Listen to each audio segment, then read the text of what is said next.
Varicose veins కి సరైన చికిత్స కోసం సంప్రదించండి ఎవిస్ హాస్పిటల్. నమస్తే జ్యోతి గారు. నమస్తే. జ్యోతి గారు, మహాశివరాత్రి చాలా మంది ఫేవరెట్ ఫెస్టివల్. శివుడిని ఇష్టపడిన వాళ్ళు ఎవరు ఉండరు. శివ ఆరాధన అంటే కూర్చున్న నుంచున్న రామ శివ అంటూ ఉంటాం కదా. మరి అలాంటి శివరాత్రి విశిష్టత, ప్రాముఖ్యత గురించి, ముఖ్యంగా శివరాత్రి అనగానే మనకు గుర్తుకొచ్చేది ఉపవాస దీక్ష ఒకటైతే జాగరణ. అది ఏ విధంగా ఉండాలి, అసలు ఎందుకు చేయాలి, దీని వెనకాల సైన్స్ ఏముంది, ఆధ్యాత్మికత ఏముంది, మనలో ఉండాల్సిన భక్తి ఎలా ఉండాలి, ఇవి తెలుసుకుందామండి. శివరాత్రి అంటేనే రాత్రి పదం, అంటే భగవత్ స్వరూపం పక్కన రాత్రి పదం అన్నది మనకి వినిపిస్తోంది. బహుశా మిగతా పండుగల్లో మనకి వినాయక చవితి, లేకపోతే దేవి నవరాత్రులు, రామనవమి తిథులు కనిపిస్తూ ఉంటాయి. కానీ శివరాత్రికి మాత్రం రాత్రి అని ఉంటుంది. అయితే నవరాత్రి అంటే అమ్మవారి యొక్క ఆరాధన, అది కూడా దానికి ఈ తత్వానికి సంబంధించింది ఇంచుమించు. అయితే రాత్రి అన్న వెంటనే ఇక్కడ మనం ఎలా చూడాలి దీన్ని అంటే, కేవలం పగలు రాత్రి ఆ సమయంలోనే అని కాకుండా, రాత్రి అంటే చీకటి. చీకటి అంటే ఆధ్యాత్మికంగా, అలాగే మీరు మన బాహ్య ప్రపంచంలో చీకటి అంటే మనం దేనికి పోలుస్తాము అంటే, చీకటి ఉంటే భయం ఉంటుంది, అంతే కదా. ఇల్లంతా చీకటి అయిపోతే ముందు కలిగేది భయం. అమ్మయ్య హాయిగా ఉందని మనం అనుకో. సరే, ఏదో పడుకునేటప్పుడు మనం చీకటిగా ఉంటే నిద్ర పడుతుందని పడుకుంటాం, వేరే విషయం. మరి కానీ చీకటి అంటే ముందుగా వచ్చే ఒక భావం, అది భయం. ఊహించుకోలేనిది అసలు. చీకటి అంటే భయం. మనం బయట నడుస్తున్నా చీకటి అయిపోతే భయం. చీకటి దేనికి ప్రతీక అంటే, ఒకటి ముందుగా మనకి భయం కలుగుతుంది, దీనికి ప్రతీక. ఇంకొకటి అంటే తెలియదు, అంటే మనకి ఏం కనపడదు. చీకటి అన్న వెంటనే మన కళ్ళు పనిచేస్తేనే మనకి ఏం కనపడదు. మరి కనపడదు అన్న వెంటనే మళ్ళీ ఇక్కడ పోల్చుకోలేకపోతాము, గుర్తించము, ఈ పదాలు తెలుసుకోవాలి. ఇది ఇప్పుడు ఈ చీకటి భయంకి కారణం, ఈ చీకటి అజ్ఞానానికి కారణం. ఎందుకు అజ్ఞానం వస్తూ ఉంటుంది అంటే, మనం చాలా అజ్ఞానంతో ఉంటాం, అనుకుంటాం కదా మార్కులు బాగా వచ్చాయి, బాగా సంపాదించుకుంటున్నాం, మంచి ఉద్యోగం చేసుకుంటున్నాం, నాకు అజ్ఞానం ఏమిటి అనుకుంటాం. కానీ కాదు. చాలా సందర్భాలలో చిన్న చిన్న కష్టాలు వచ్చిన, అంటే చిన్న చిన్న పరిస్థితుల్ని కూడా మనం కష్టం కష్టం అని చెప్పుకుంటూ ఉంటాం నలుగురికి. నాకు ఎంత పెద్ద కష్టం వచ్చిందో అనుకుంటాం. వాస్తవానికి అవి కష్టాలు కాదు. ఎందుకు అంటే, ఏది ఉందో మనం అది గుర్తించలేకపోతున్నాం. ఎప్పుడు అవతల వాళ్ళతో పోలిక. వాళ్ళకి ఇంత పెద్ద హారం ఉంది, ఆవిడ వేసుకుంటుంది, నేను వేసుకోలేకపోతున్నాను, అది కూడా నాకు కష్టమే. మరి కాబట్టి ఇలాంటి కష్టాలు మనకి చాలా ఉంటూ ఉంటాయి. రోజు వాళ్ళకి బోనస్ వచ్చింది, నాకు మా వాళ్ళు బోనస్ ఇవ్వలేదు, కష్టం. ఇలా మనం ఒకసారి ఆలోచన చేస్తే మన జీవితంలో బోళ్ళని అనవసరమైన కష్టాలు మనం తెచ్చుకుంటూ ఉంటాం. కారణం ఏమిటి అంటే, ఎవరి దగ్గర ఉన్నదాన్ని మనం చూస్తున్నాం, మన దగ్గర ఉన్నది మనం గుర్తించలేకపోతున్నాం. ప్రతి వ్యక్తికి, ప్రతి ఒక్క జీవికి ఇంకా చెప్పాలంటే భగవంతుడు ఒక ఉపాధి పెడతాడు. భగవంతుడు ఒక తలుపు మూసేసినా ఇంకొక తలుపు, ఇంకో ద్వారం తెరిచి పెడుతూ ఉంటాడు.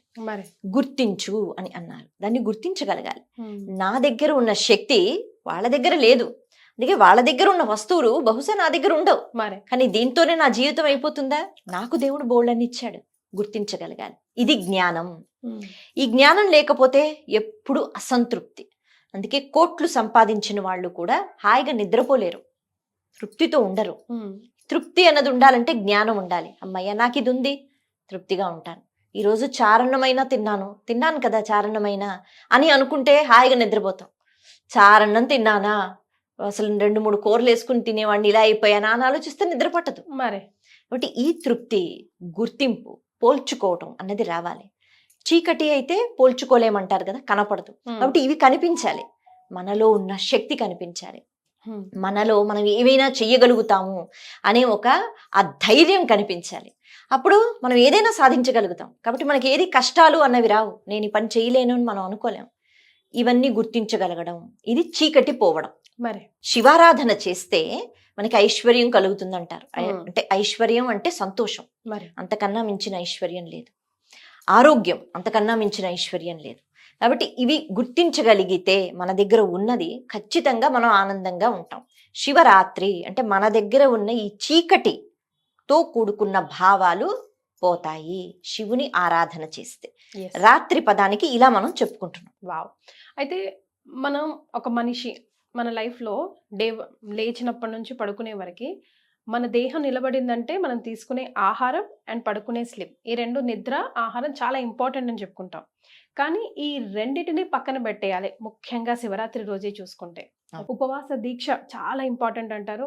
అవసరమైతే నీళ్లు కూడా తీసుకోకుండా అవును. అండ్ నిద్రపోకుండా నెక్స్ట్ డే సాయంకాలం వరకు. అంటే అవును. There must be some science behind it. అవును. ఆధ్యాత్మికత ఉండొచ్చును, సైన్స్ కూడా ఉండొచ్చు. అదేంటో ఒకసారి తెలుసుకుందాం జ్యోతి గారు. ఉపవాసం అంటే ఆధ్యాత్మికంగా మాట్లాడుకుంటే ఉపవాసం, వాసం అంటే ఉండటం, ఉప అంటే సమీపంగా, ఎవరికి సమీపంగా, దేవుడికి సమీపంగా ఉండడాన్నే మనకి ఉపవాసం అనే పేరు అలా వచ్చింది. Yes. ఉపవాసం అంటే తినకుండా ఉండటం అని కాదు, దేవుడికి దగ్గరగా ఉండడాన్ని ఉపవాసం అని చెప్పారు. అయితే ఈ ఉపవాసం చేసేటప్పుడు దేవుడికి దగ్గరగా ఉండండి. అది పుణ్యతిథి కదా, ఏ తిథి అయినా. మరి అంటే ఆ తిథి రోజు మీరు దేవుడికి దగ్గరగా ఉండండి. దేవుడికి దగ్గరగా ఉండాలి అంటే చిన్న ఉదాహరణ మనం తీసుకుంటే, మనం ఏదైనా పని దగ్గరే ఉండాలి, కదలొద్దు అంటే ఇతరత్ర పనులు మానుకోవాలి కదా, అంతే కదా. మనకి ఏదో పని ఇచ్చారు, టార్గెట్ రీచ్ అయ్యే వరకు ఇంకెక్కడ, ఏదో వస్తువు ఇచ్చారు, ఇది పట్టుకో, దీన్ని ఏదో తయారు చేయన్నారు, దాన్నే పట్టుకోవాలి మనం రోజంతా. మరి అప్పుడు నేను వంట చేయగలుగుతానా, అయితే బయటికి వెళ్ళగలుగుతానా, ఉద్యోగం చేయగలుగుతానా? చెయ్యలేను. ఇప్పుడు ఈ పనే చెయ్యాలి. కాబట్టి దగ్గరగా భగవంతుడికి దగ్గరగా కూర్చోవాలి. కూర్చోవాలి అంటే మనసు ప్రధానం, ఇంద్రియాలు ప్రధానం. అందుకే మనకేం చెప్పారు, ఈ తినే క్రమం ఏదైతే ఉంటుందో దీనికి బోల్డ్ అని ముడిపడి ఉంటాయి. ఏం తినాలి ఆలోచించుకుంటాం, ఏం వండాలి ఆలోచించుకుంటాం, బీరకాయ కూర ఎలా చెయ్యాలి ఆలోచించుకుంటాం, అంతే కదా. తనకు పెద్ద ఇది ఉంటుంది మనకి, ఏ పప్పు చేయాలి, ఎలా చేయాలి, అయిపోయింది, వండుకున్నాం, అప్పుడు మళ్ళీ కూర్చుని హాయిగా తిన్నాం, ఎంత సమయం పోయింది అందులో. కాబట్టి బ్రేక్ఫాస్ట్ చేస్తే మళ్ళీ లంచ్ గురించి ఆలోచన, అంతే, మళ్ళీ మధ్యలో మళ్ళా రాత్రి ఇలా. సరే, మేము దేవుడికి దండం పెట్టుకుంటూ ఉంటాం, కానీ వీటన్నిటి గురించి కూడా మన మనసు వెళ్ళిపోతుంది. మరి అయితే దేని మీద మనసు వెళ్ళొద్దు, పూర్తిగా భగవంతుడి దగ్గర కూర్చోండి అని మన పెద్దవాళ్ళు, ఋషులు, మునులు పద్ధతి పెట్టారు. ఇందులో ఆహారం కూడా ఒక భాగం. ఇంకొక విషయం ఏమిటి అంటే, కడుపు నిండా తింటే ఎవరికైనా, మీకైనా నాకైనా హాయిగా నిద్ర వస్తుంది, అంతే కదా. కాబట్టి కడుపు నిండా తినేస్తే తర్వాత కాసేపు అలా పడుకోవాలని అనిపిస్తుంది. ఎక్కడ వస్తుంది భక్తి? రాదు. అందుకని కడుపు నిండా తినడం కాకుండా, అసలు తినే ఆలోచన లేకుండా, పూర్తిగా మన కళ్ళు, ముక్కు, చెవులు, లేకపోతే మన నోరు, మన చేతులు, కాళ్ళు, ఈ ఇంద్రియాలు, జ్ఞానేంద్రియాలు 5, కర్మేంద్రియాలు 5, వీటితో పాటు ఒకటి మనసు, వీటిని భగవంతుడి వైపు మనం తిప్పాలి. చూసేది భగవంతుని విగ్రహం. ఆలయానికి వెళితే మనం కాళ్ళతో వెళతామో, లేకపోతే చేతులతో భజన చేసుకోండి, నోటితో హరినామస్మరణ చేసుకోండి, హరనామస్మరణ చేసుకోండి, స్తోత్రాలు చదువుకోండి. కాస్తసేపు రోజంతా అలసిపోతాంగా, వినండి, ప్రవచనాలు వినండి, లేకపోతే పాటలు వినండి, భక్తి పాటలు చెప్పండి, ఏది చెప్పినా భగవంతుడి గురించే చెప్పండి. ఇలా ఇంద్రియాలను భగవంతుడి దగ్గర పెట్టగలగడం, దేనితో పాటు? మనసుతో పాటు. మరి ఇలా మాట్లాడుతూ మళ్ళీ ఇంకో పని చెయ్యొద్దు. అందుకని పూర్తిగా మనం ఉపవాసం ఉంటూ శరీరాన్ని కష్టపెట్టి, ఉపవాసం అంటేనే మామూలుగా ఆలోచిస్తే ఏమీ తినకూడదు, శరీరాన్ని మనం కష్టపెడుతున్నాం కదా మనం అనుకుంటూ ఉంటాం. అయితే ఈ కష్టం చాలా అవసరం. అందుకే ఒక్కొక్కసారి అంటారు మనకి ఏకాదశి ఉపవాసం, అక్కడి నుంచే కదా ఉపవాసాలు ఎక్కువగా మొదలయ్యాయి మనకి. ఏకాదశి అంటే ఇలాగే 11, 5 జ్ఞానేంద్రియాలు, 5 కర్మేంద్రియాలు, మనసు కలిపితే 11, వీటిని భగవంతుడి దగ్గర పెట్టగలగాలి. అందుకే నిర్జల ఉపవాసం అంటారు. అసలైన ఉపవాసం అంటే నీరు కూడా తీసుకోకుండా ఉంటారు. కాకపోతే ఇప్పుడు ఆరోగ్య సమస్యలు బోల్డ్ అన్ని ఉంటూ ఉంటాయి చిన్నపిల్లల దగ్గర నుంచి మనకి. కాబట్టి మన శరీరం ఎంతవరకు సహకరించిందో అంతవరకు, అది సహకరించదు అంటే గనక కష్టపెట్టి చేయవలసిన అవసరం లేదు. అప్పుడు మనం ఏ పండో లేకపోతే ఏదో ద్రవ పదార్థం నీళ్ళో తీసుకోవచ్చు అని మనకి చెప్తోంది. అంత మన అనారోగ్యంతో చేసేవలసిన అవసరం లేదు. భావన ఏమిటంటే భగవంతుడికి దగ్గరగా సమీపంగా ఉండటం, వీలైనంత ఎలాంటి డైవర్షన్స్ లేకుండా. కాబట్టి వీలైనంత ఈ జ్ఞానేంద్రియాలు, కర్మేంద్రియాలను పెట్టి మనం ఉపవాసం చేస్తూ, ఏమీ తినకుండా, ఈ వంట గురించి ఆలోచించకుండా, మనము మన ఉదరాన్ని ఇక మామూలుగా ఆలోచించినట్లయితే ఆధ్యాత్మికంగా కాకుండా ఇలా అప్పుడప్పుడైనా ఉదరానికి కొద్దిగా విశ్రాంతి ఇస్తే ఆరోగ్యంగా ఉంటాం. 24 గంటలు ఏదో ఒకటి వేస్తుంటే అది పాపం పనిచేస్తూనే ఉంటుంది. కొన్ని అవయవాల్ని మనం ఆపలేము. అంటే గుండె ఆగిపో అంటే మనం పోతాం, మనం విశ్రాంతి తీసుకుంటాం. కళ్ళకి విశ్రాంతి, చెవులకి విశ్రాంతి, పడుకునేటప్పుడు చేతులు కాలికి హాయిగా విశ్రాంతి, పాపం మన గుండె తీసుకోదు విశ్రాంతి, మరి కానీ ఉదరానికి మనం విశ్రాంతి ఇవ్వగలం కదా, పొట్టకి. అందుకని అలా మనం ఉదరానికి ఇస్తూ ఉండాలి విశ్రాంతి. అందుకే అప్పట్లో ఒక నియమం పెట్టారు, 10 సంవత్సరాలు దాటిన వాళ్ళందరూ 70 సంవత్సరాల వరకు కూడా ఏకాదశి ఉపవాసం వ్రతం చెయ్యాలి అని చెప్పారు. అలా చేస్తే ఇలా ఈ అలవాటు అవుతుంది కదా. ఇదేంటంటే మనకి ఆరోగ్యపరంగా కూడా ఉపవాసం అన్నది మనకే మంచిది. మనం అనుకుంటాం ఆ సమయంలో మన కళ్ళు తిరిగిపోతాయా, నీరసం వచ్చేస్తుందని. ఏం కాదు, ఒక్క రోజు తినకపోతే ఏం కాదు. మరి జాగరణ సంగతి? జాగరణ అంటే ఏంటంటే మేలుకుని ఉండటం అనే భావన.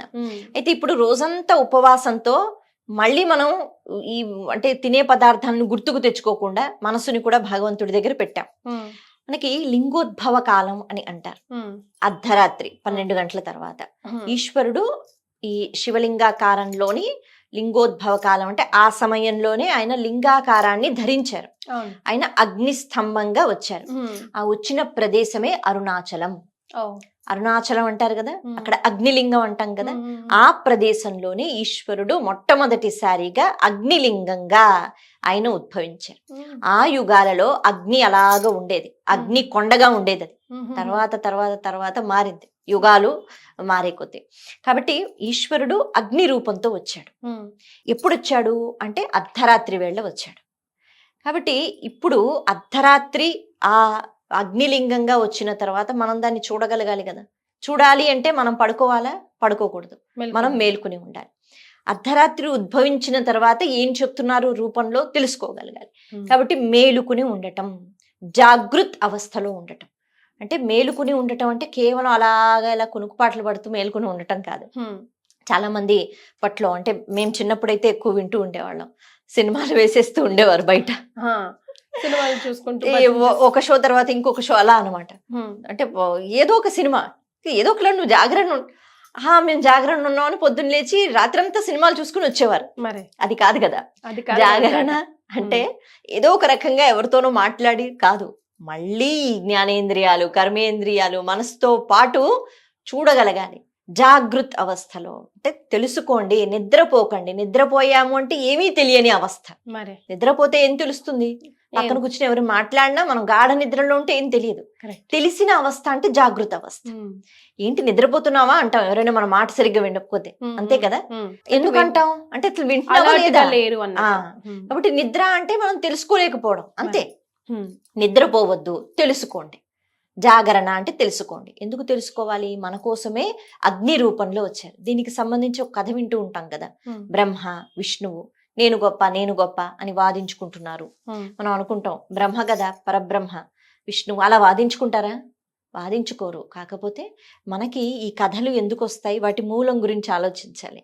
ఒక కార్యం జరగాలి, అద్భుతమైన కార్యం అంటే కొన్ని పరిస్థితుల్ని భగవంతుడే ఏర్పాటు చేస్తాడు. వాళ్ళు మనలాగా కొట్టుకోరు, కాకపోతే భావన, ఎందుకంటే మనకి అర్థం అవ్వాలి కదా మరి, అందుకని. కాబట్టి నేను గొప్ప నేను గొప్ప, బ్రహ్మకి ఉన్న అంటే శక్తులు బ్రహ్మకున్నాయి, ఆయన సృష్టి చేస్తారు. విష్ణువుకున్న శక్తులు ఆయనకున్నాయి, ఆయన స్థితికారకుడు.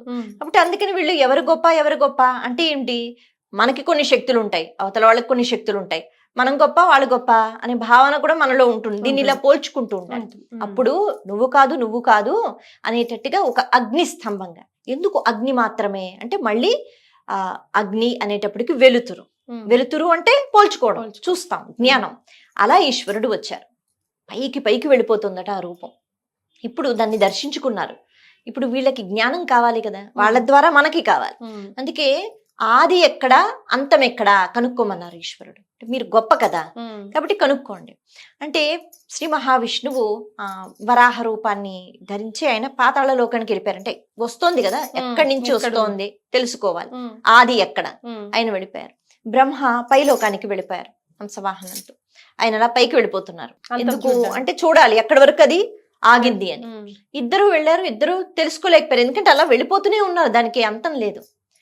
అంటే జ్ఞానంతో భగవంతుడు వచ్చి చెప్తున్నాడు, శక్తులు మీవి ఏవైతే మనం చాలా ఎక్కువ అని అనుకుంటామో అది కాదు, దానికి మించి. ఎంత అంటే ఒక కొలమానం లేదు, మరి అంతకు మించే చెప్పుకోవాలి. అదొకటి ఉంది. అంటే నేను గొప్ప అనే భావన వద్దు అని కథ ద్వారా చెప్పి అది తెలుసుకోవాలంటే జ్ఞానం. కాబట్టి అగ్ని స్తంభంగా ఆయన వచ్చారు. త్రిమూర్తులు ఈ సందర్భం ద్వారా మనకి నేర్పిస్తున్నారు. అంటే విష్ణు మంచోడు కాదు అలా అనుకున్నాడు, బ్రహ్మ వీళ్ళిద్దరూ కొట్టుకున్నారు అన్నది కాదు. ఇక్కడ మనం ధ్యానం మనం దేనికి పెట్టాలి అంటే త్రిమూర్తులు మనకి ఈ జ్ఞానాన్ని అందించారు. అహంకారం విడిచిపెట్టండి, నేను గొప్ప అనే భావన విడిచిపెట్టండి, చూడండి జాగృత అవస్థలో పోల్చుకోండి జ్ఞానం ఎక్కడ ఉందో. అందుకని దేవుడు మనకి అగ్ని రూపంలో వచ్చాడు. కాబట్టి శివలింగం ఏర్పడింది ముందుగా అగ్నితోనే, ఆ తర్వాత ఇప్పుడు ఎన్నో పదార్థాలతో శివలింగాలు ఉన్నాయి. ఈ అగ్ని రూపంతో ఉద్భవించి ఇది జ్ఞానం. అంతటి జ్ఞానం భగవంతుడు మనకి ఇస్తూ ఉంటే చూడాలి కదా, పడుకుంటే ఎలా? కాబట్టి లింగోద్భవ కాలంలో ఆలయాల్లో మనకి ఇప్పటికీ అభిషేకాలు పూజలు కొనసాగిస్తూ ఉంటారు. అక్కడ ఆయన జ్ఞానంతో కనిపిస్తున్నాడు సమయంలో మనం జాగృత అవస్థలో ఉండి పోల్చుకోవాలి, జ్ఞానాన్ని తీసుకోవాలి. ఆ జ్ఞానం మన కోసం, ఈశ్వరుడు మన కోసం వచ్చారు, లేకపోతే ఆయన ఏ రూపంలో అయినా వస్తారు, దానికే ఉంది మరి. సో శివరాత్రి అసలు ఎందుకు జరుపుకుంటాము, శివరాత్రి అన్న పేరు ఎందుకు వచ్చింది, ఉపవాస దీక్ష చేస్తే ఎలా చేయాలి, అభిషేకం చేస్తే ఎలా చేయాలి, ఎందుకు చేయాలి అన్న విషయాలు ఈరోజు తెలుసుకున్నామండి. ధన్యవాదాలు.